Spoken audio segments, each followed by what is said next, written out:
SBR Videos is sponsored by Sports Cash System. Click on the link below for more information. Doing week 3 in the NFL here at SBRForum Videos, and we're talking right now with a returning guest, industry veteran, Joe Duffy from OffshoreInsiders.com. And Joe Duffy has had 30 years of handicapping success. He predicted that this year would be one of his best years in the NFL ever due to some tweaks to his approaches that he made in the offseason. And so far in our videos, he's handicapped 9 NFL games, 7-2 against the spread first 2 weeks. Joe Duffy, thanks for being back with us this week. And since I last talked to you, I did hit the Monday Night Football game, so I'm 17-6 with my premium plays going back to week 3 of the preseason at OffshoreInsiders.com. Unbelievable. That says it all. Joe Duffy, his website is OffshoreInsiders.com. Guy's a legend, and every video that we make with him sort of hints at why. All right, we're going to talk about Detroit at Washington here. Now, Washington is a 1.5-point home favorite, and Detroit was actually one of your winners last week. I momentarily forget. It's so hard for me to keep track of all your winners. People always ask me, like, how many winners did he have? I'm like, 5, no, 8, no, 7. So many winners, Joe Duffy. I can't even keep track of them all. But one of them was definitely Arizona over Detroit. You had a great read on Detroit. You said they were going to let down last week. They absolutely did. So I'm thinking that you have a great read on Detroit teams in general. Now, I'm looking at this one. This is interesting because Washington opened as a 2.5-point favorite at bookmaker. Then there was a huge move. They got bet all the way down to +1. Now they're back to -2.5. Now they got bet back 2.5. Now they're -1.5. Except for that move. That move makes me nervous because I'm leaning towards Washington. I know a lot of people are saying, like, it's sort of a square thing to be like, RG3 is awesome. This is the week that he's going to come back. Well, 2 subpar weeks from him. I do think this is the week he comes back. I like Washington -1.5. What do you think, Joe Duffy? No, I really don't think so. Robert Griffin III, whether or not he's eventually going to come back is another story. Is he going to be much like Carson Palmer, where Palmer had that big injury in his rookie year against Cincinnati and he was never the same? But I'm a show me the money type guy. And remember, I've always said that first year, they don't always have to be rookie quarterbacks, but in the case Robert Griffin III was a rookie quarterback. But young first-year quarterbacks, and especially rookie quarterbacks who have splendid years, I generally like to fade them the next year, especially early in the year. And it's quite clear whether it's physical, whether it's mental, probably a combination of both. Robert Griffin Jr. III is, or Robert Griffin Jr. III, okay, Robert Griffin III, or whatever the heck his name is. He's one heck of a player, but he just isn't using that read option, and that was really the strength of his game. They're not going to the read option. He seems to be afraid to run. He has, I think it's only 9 carries this year, and those were kind of all on improvising, as opposed to last year. He ran the ball 120 times for 815 yards. No, I'm not buying it. I don't think Robert Griffin III is back quite as of yet.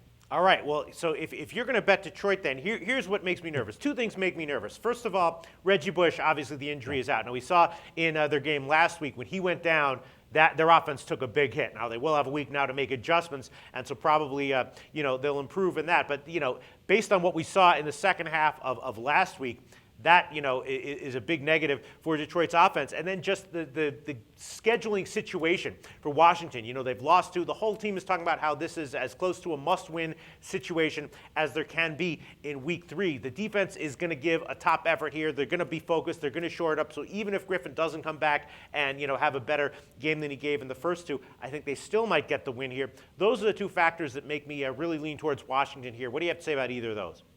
Well, you did bring up the best point there. Now, as of about an hour ago, when I checked, Reggie Bush, they said that his tests were fine, and it looks like he should play this weekend. But I am going to keep a very close eye on those practice reports, not just if he's practicing, but if the media that's there says he's running at full speed, because if he does, I think he could be a lot of trouble. I mean, Peter, you're making a big assumption there that Washington's going to make their adjustments. Their tackling has been atrocious. Right. They gave up 280 yards after the catch against Green Bay. Now, obviously, the Packers are a very good team, one of the most explosive offenses in the league, but that was the highest total since 2008 that any team gave up.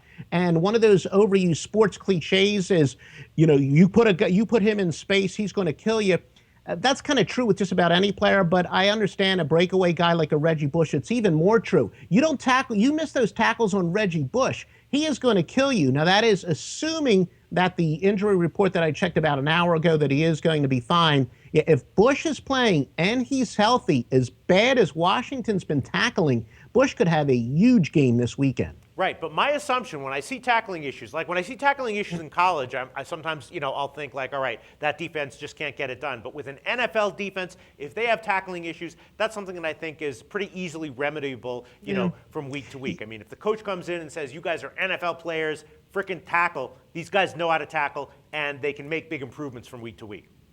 Now, the key factors that I look for in improvement is turnovers. I think quite often turnovers can be good fortune, bad fortune, and also the yards per point on offense and defense. When a team has a very good yards per point statistic and bad turnovers, I look for a team with bad turnovers. They're the ones that have the biggest upside, and teams that have a great yards per point statistic, they're the teams that have the biggest downside. Now, I think tackling, it really says something about their lack of fundamentals. Yes, you're right. They can make the adjustments. Whether they will be able to do that in a 1-week period, I don't know. Their defense has really been fundamentally very bad. In Detroit, everyone knows I'm not a big fan of Matt Stafford, but that Stafford to Bush combination, again, assuming that Bush is healthy, they could feast on this Washington team. I'm definitely strongly leaning towards Detroit, but because I'm not a huge Matt Stafford fan, I don't know if this is going to be one of my bigger plays this week, but I would have to go with Detroit at this point if Reggie Bush looks like he's going to be healthy. All right, well, we'll see how it turns out. But your official pick, Detroit plus Yes. 1.5, right? I need to You got it. You got it. Okay, thanks, Joe.